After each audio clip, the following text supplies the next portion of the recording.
বন্ধুরা 2002 সালের 1 জুলাই বাস্কেরিয়ান এয়ারলাইন্সের একটি বিমান 2937 রাশিয়ার মস্কো থেকে স্পেনের বার্সেলোনা এয়ারপোর্টের উদ্দেশ্যে রওনা দেয়।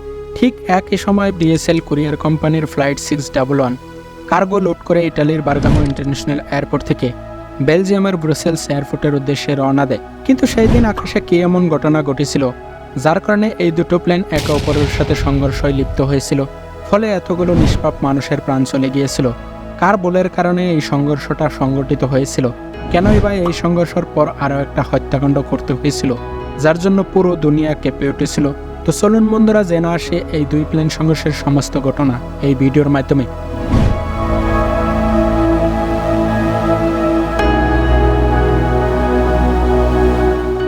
2002 সালের 1 জুলাই বাস্কেরিয়ান এয়ারলাইন্সের ফ্লাইট 2937 মস্কো থেকে বার্সেলোনা যাওয়ার উদ্দেশ্যে রওনা দেয়। বাস্কেরিয়ান এয়ারলাইন্সের এই বিমান 1995 সালে নির্মিত টিউপোলিপ TU154M যা RA85816 নম্বরে রেজিস্টার ছিল। সেই দিন এই প্লেনে 60 জন প্যাসেঞ্জার আর 9 জন ক্রু মেম্বার সহ সর্বমোট 69 জন প্যাসেঞ্জার যাত্রা করে। সেই দিন এই প্লেনে 52 বছর বয়সী আলেকজান্ডার গ্রোস একজন রাশিয়ান অভিজ্ঞ পাইলট ছিলেন। আলেকজান্ডার গ্রোসের 12,000 চাইতেও বেশি সময় ফ্লাইংয়ের এক্সপিরিয়েন্স ছিল, যার মধ্যে 4,918 ঘন্টা এমন TU154 প্লেন উড়ানের এক্সপিরিয়েন্স ছিল। সেই দিন আলেকজান্ডার গ্রোসের সাথে কো পাইলট অলেক প্যাভলোভিচ, ফ্লাইট নেভিগেটর সার্গে খারলভ আর সিজনাল পাইলট মুরাদ ইতকলভও ছিল। এদের সবারই 4,000 ঘন্টার চাইতেও বেশি সময় এমন TU154 ফ্লাইংয়ের এক্সপিরিয়েন্স ছিল। বাস্কেরিয়ান এয়ারলাইন্সের ফ্লাইট 2937-এ যাত্রা করা 69 জন যাত্রী, 46 জন যাত্রী বাস্করস্থানের ইউফা শহরের কোনো স্কুল স্টুডেন্ট ছিল। উইকিপিডিয়ার তথ্য অনুযায়ী এই 46 ছাত্রের সবারই একটি লোকাল ইউনেস্কো কমিটির দ্বারা আয়োজিত স্কুল ভ্রমণে যাত্রা করেছিল। এই ছাত্রদের বেশিরভাগই বার্করস্থানের উচ্চপদস্থ কর্মকর্তাদের সন্তান ছিলেন। এর মধ্যে একজনের পিতা ছিলেন স্থানীয় ইউনেস্কো কমিটির প্রধান কর্মকর্তা। সব কিছুই ঠিকঠাক ছিল, বাইরের আবহাওয়া পরিষ্কার ছিল, ফ্লাইটের ক্যাপ্টেনও যথেষ্ট এক্সপিরিয়েন্স ছিল। আগত বিপদের বিষয়ে কেউরই জানা ছিল না, তাই সবাই আনন্দমনে যাত্রা করেছিল। অন্যদিকে রাত 11:06 ডিএসএল কুরিয়ার কোম্পানির ফ্লাইট 611 কার্গো লোড করে ইটালির বার্গামো এয়ারপোর্ট থেকে বেলজিয়ামের ব্রুসেলস শহরের উদ্দেশ্যে রওনা দেয়। 1990 সালে তৈরি বোয়িং 757 সিরিজের ফ্লাইট 611 একটি বিশাল কার্গো ফ্লাইট ছিল। সেই দিন ডিএসএল ফ্লাইট 611-এ 47 বছর বয়সী পল ফিলিপস মেন পাইলট আর 34 বছর বয়সী ব্র্যান্ড ক্যাম্পিয়ন কো পাইলট হিসাবে দায়িত্বে ছিলেন। পল ফিলিপ একজন খুবই দক্ষ পাইলট ছিলেন। তার কর্মজীবনে প্রায় 12,000 ঘন্টা ফ্লাইংয়ের আর এর সাথে কো পাইলট ব্র্যান্ড চ্যাম্পিয়নের 6,600 ঘন্টা ফ্লাইংয়ের এক্সপিরিয়েন্স ছিল। প্রায় 1 মাস ধরে দুই পাইলট এই একই রাস্তায় এই ফ্লাইট লাগাতার চালিয়ে যাচ্ছিলেন, সেই জন্য দুজনের মধ্যে বন্ডিংও মজবুত ছিল। তারপর ডিএসএল ফ্লাইট রাত 9টা বাজায় উড়ানের জন্য প্রস্তুতি শুরু করে। সমস্ত কার্গো লোড করা হয়ে গিয়েছিল আর তারপর 6:11 ইতালির বার্গামো এয়ারপোর্ট থেকে বেলজিয়ামের ব্রুসেলসের উদ্দেশ্যে রওনা দেয়। ট্রেনের কয়েক মিনিট পর ডিএসএল ফ্লাইট 611 32,000 ফুট উচ্চতায় উঠতে শুরু করে আর তারপর ফ্লাইট 611 সুইস এটিসির সাথে কন্ট্যাক্ট করে। আপনাদেরকে জানিয়ে রাখি, সেই রাত এয়ার ট্রাফিক কন্ট্রোল রুমে পিটার নেলসন নামের একজন গ্রাউন্ড ক্রু মেম্বার একাই এটিসি টাওয়ারে ডিউটিতে ছিলেন। ফ্লাইট 611 এটিসির সাথে কন্ট্যাক্ট করেই 36,000 ফুট উপরে ওড়ার অনুমতি খুঁজে, সাথে সাথে নেলসনও অনুমতি দিয়ে দেয়। এই এটিসি সেই সময় এক private air space company sky গাইডের দ্বারাই নিয়ন্ত্রিত ছিল। সেই সময় কন্ট্রোল রুমে পিটার নেলসন দুটো রাডার মনিটর করে যাচ্ছিলেন। একটা রাডারে তিনি তার এয়ার স্পেসে আসা সকল এয়ার ট্রাফিক কন্ট্রোল করে যাচ্ছিলেন আর অন্য রাডারে আরো 4টা ফ্লাইটের ফাঁক কন্ট্রোল করায় ব্যস্ত ছিলেন। ডিএসএল ফ্লাইট 611 আর বাস্কেরিয়ান এয়ারলাইন্সের ফ্লাইট 2937 কেও কন্ট্রোল করার দায়িত্ব তারই ছিল। ডিএসএল আর বাস্কেরিয়ান এয়ারলাইন্সের ফ্লাইট দুটো সেই সময় 36,000 ফুট উচ্চতায় উড়তে শুরু করেছিল। সেই দিন এটিসি স্টেশনে ফোন আর টাওয়ার রিপেয়ারিং এরও কাজ চলছিল।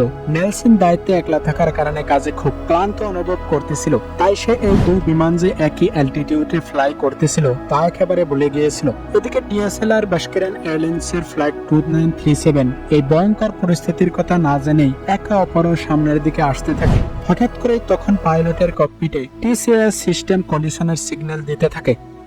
আপনাদেরকে জানার জন্য বলে রাখি যে টিসিএস সিস্টেম প্লেনের এমন এক সিস্টেম যা দুটো প্লেন সংঘর্ষের সম্ভাবনায় বেজে ওঠে, যার জন্য এটাকে ট্রাফিক কলিশন অ্যাভয়েড সিস্টেম বলা হয়ে থাকে। অর্থাৎ প্লেন চলাকালীন অবস্থায় যদি দুটো অথবা এর চেয়ে বেশি প্লেন একই হাইটে ফ্লাই করতে থাকে, তখন এই টিসিএস সিস্টেম পাইলটকে নিজের পথ অথবা সেফ অ্যালটিটিউড ইন্ডিকেট করে থাকে, যাতে করে দুই প্লেনের সাথে টক্কর না লাগে। তাই বাস্কেরিয়ান এয়ারলাইন্সের টিসিএস সিস্টেম পাইলটকে তার অ্যালটিটিউড গেইন করার নির্দেশ দেয়। যদি টিসিএস সিস্টেমের নির্দেশ মেনে কোনো ফ্লাইট 1500 থেকে 2000 ফুট পার মিনিট উপরের দিকে উঠতে থাকে, তাহলে যে কোনো জাহাজ তার নিচ দিয়ে খুব সহজেই পার হয়ে যেতে পারবে। অন্যদিকে ডিএসএল ফ্লাইটের টিসিএস সিস্টেম তাকে নিচের দিকে অর্থাৎ অ্যালটিটিউড কম করতে বলে। তাই ডিএসএল ফ্লাইটের পাইলট তার টিসিএস সিস্টেম মেনে বিমান নিচের দিকে নিয়ে অটো পাইলট মোডে সেট আপ করে দেয়। কিন্তু ডিএসএল পাইলট তার সিদ্ধান্তটা কন্ট্রোলার নেলসনকে দিতে পারেনি, কারণ সেই সময় নেলসন বাস্কেরিয়ান এয়ারলাইন্সের সাথে ব্যস্ত ছিল। বন্ধুরা, যদি দল পাইলট নিজের বিমানের টিসিএস সিস্টেম ফলো করে ফ্লাই করত, তাহলে হয়তো দল পাইলট সুরক্ষার সাথে তার গন্তব্যে পৌঁছে যেত। কিন্তু কথায় আছে না যে বিপদের সামনে বিবেক ফেল, তাই হলো বাস্কেরিয়ান এয়ারলাইন্সের টিসিএস সিস্টেম ফ্লাইটকে উপরে যাওয়ার নির্দেশ দেয়, কিন্তু কন্ট্রোল রুমে নেলসন তার কর্মক্লান্তির কারণে বাস্কেরিয়ান এয়ারলাইন্সকে নিচের দিকে যেতে বলে, যা একেবারে উল্টা ব্যাপার ছিল।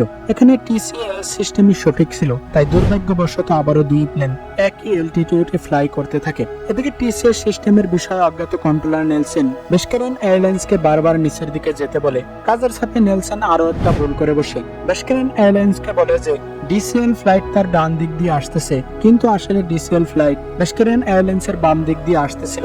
তাই বাস্কেরিয়ান এয়ারলাইন্সের পাইলট তার ডান দিক দিয়েই লক্ষ্য করতে থাকে। তখনই হঠাৎ করে বাস্কেরিয়ান এয়ারলাইন্সের পাইলট ডিসিএল ফ্লাইটকে লক্ষ্য করে, আর ডিএসএল ফ্লাইটের পাইলট বাস্কেরিয়ান এয়ারলাইন্সের ফ্লাইটকে লক্ষ্য করে। তখন আর কি বাস্কেরিয়ান এয়ারলাইন্স ডিএসএল ফ্লাইটের উপর দিয়ে পার হয়ে যাওয়ার চেষ্টা করে, কিন্তু ততক্ষণে অনেক দেরি হয়ে গিয়েছে। তাই বাস্কেরিয়ান এয়ারলাইন্স আর ডিএসএল ফ্লাইট একে অপরের সাথে সংঘর্ষে লিপ্ত হয়।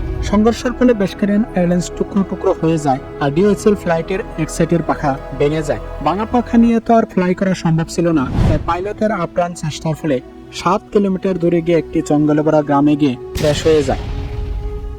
বন্ধুরা, দুর্ভাগ্যবশত এই দো প্লেনের সমস্ত যাত্রীর সবাই মারা যায়। বাস্কেরিয়ান এয়ারলাইন্সের 60 জন প্যাসেঞ্জার, 9 জন ক্রু মেম্বার আর ডিএইচএল ফ্লাইটের 2 জন পাইলট সহ সর্বমোট 71 জন যাত্রী এই দুর্ঘটনায় প্রাণ হারায়। শুরুতেই স্কাই গাইড কোম্পানি তাদের ভুল স্বীকার করতে বাধ্য ছিল না, তাই সব ভুল রাশিয়ান পাইলটের উপর চাপিয়ে দেয়। কিন্তু কয়েক বছর পর মামলার তদন্তের পর স্কাই গাইড তার ভুল মেনে নেয় আর $34,087 করে জরিমানা দিয়ে মৃত পরিবারের কাছে ক্ষমা চেয়ে নেয়। আর ওদিকে অ্যাক্সিডেন্টের কারণে এটিসি কন্ট্রোলার নেলসন ট্রমাটিক স্টেজে হাসপাতালে ভর্তি হয়। বিটলি ক্যালায়েভ নামের এক রাশিয়ান আর্কিটেক্ট এই অ্যাক্সিডেন্টের ফলে তার পরিবার আর 2 সন্তানকে হারায়। তাই বিটলি ক্যালায়েভ এই সমস্ত দায়ভার কন্ট্রোলার পিটার নেলসনকে মেনে নেয়। তারপর বিটলি ক্যালায়েভ নেলসনের ঠিকানা যেমন তেমন করে খুঁজে বের করে, আর তারপর তার বাড়িতে গিয়ে তার পরিবারের সামনে তাকে হত্যা করে। বন্ধুরা, এই ঘটনার পর এয়ার ট্রাফিক ইনভেস্টিগেশন টিম তাদের রিপোর্টে এমন অনেক দুর্ঘটনার কথা জানতে পারে, আর তারপর সেগুলো ঠিক করার অর্ডার দেয়। যেমন টিসিএস সিস্টেম বোঝার জন্য পাইলটকে ট্রেনিং দেওয়া, আর টিসিএস সিস্টেম আরো উন্নত করা ইত্যাদি। বন্ধুরা, আজকের ভিডিওতে এটুকুই। দেখা হবে অন্য আর একটা ভিডিওতে। ভিডিও ভালো লাগলে চ্যানেলটি অবশ্যই সাবস্ক্রাইব করবেন।